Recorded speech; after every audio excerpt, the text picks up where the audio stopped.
Israel ने सोमवार यानी 1 अप्रैल 2024 को सीरिया की राजधानी दमिश्क में ईरानी वाणिज्यिक दूतावास पर हमला किया था, जिसमें ईरान की रेवोल्यूशनरी गार्ड कॉर्प्स के कमांडर समेत 7 लोगों की मौत हो गई थी। शुक्रवार को तेहरान में एक सार्वजनिक कार्यक्रम में इजरायली हमले में मारे गए 2 जनरलों समेत IRGC के सदस्यों का अंतिम संस्कार किया गया।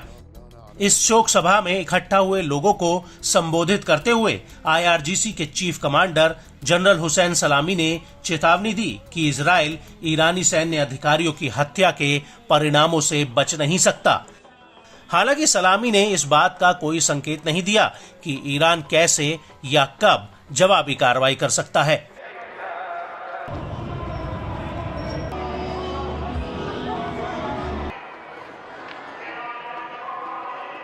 लेकिन अमेरिका को मिली खुफिया जानकारियों के मुताबिक ईरान जवाबी हमले की योजना बना रहा है,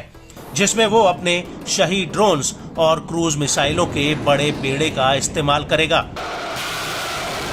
अधिकारियों का कहना है कि समय और लक्ष्य का अभी कोई पता नहीं चला है, लेकिन जानकारी के अनुसार इस हमले में दमिश्क हमले की तरह ही एक इजरायली राजनयिक दूतावास को निशाना बनाया जा सकता है, जो कि अब और अगले सप्ताह रमजान के अंत के बीच होने की संभावना है।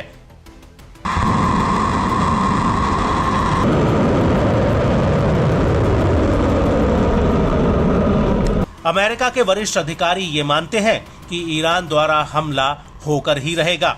जिसके बाद से इजराइल और अमेरिका आने वाले हमले से पहले की तैयारियों के लिए तेजी से काम कर रहे हैं, क्योंकि उनका अनुमान है कि ईरान का हमला कई अलग अलग तरीकों से सामने आ सकता है और अमेरिका और इजराइल दोनों की संपत्तियों और कर्मियों को निशाना बनाए जाने का खतरा है।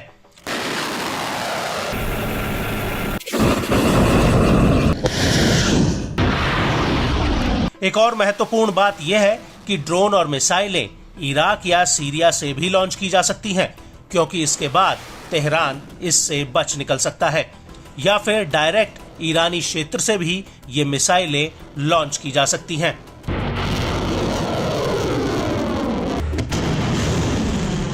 इसी खतरे को भांपते हुए अमेरिका और इजराइल लगातार आपस में संपर्क बनाए हुए हैं। राष्ट्रीय सुरक्षा प्रवक्ता जॉन किर्बी ने कहा कि राष्ट्रपति जो बाइडेन ने गुरुवार को इजराइल के प्रधानमंत्री बेंजामिन नेतन्याहू के साथ अपने फोन कॉल में इजराइल के लिए ईरानी खतरों पर चर्चा की थी।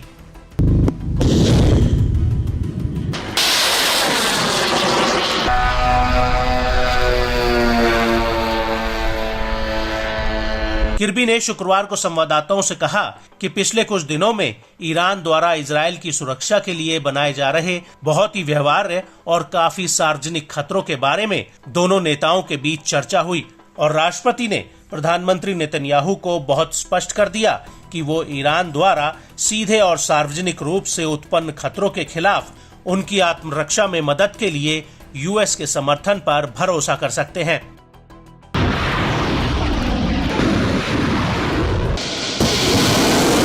अमेरिका को कहीं ना कहीं डर है कि ईरान द्वारा इजराइल पर सीधा हमला स्थितियों को और ज्यादा खराब कर सकता है,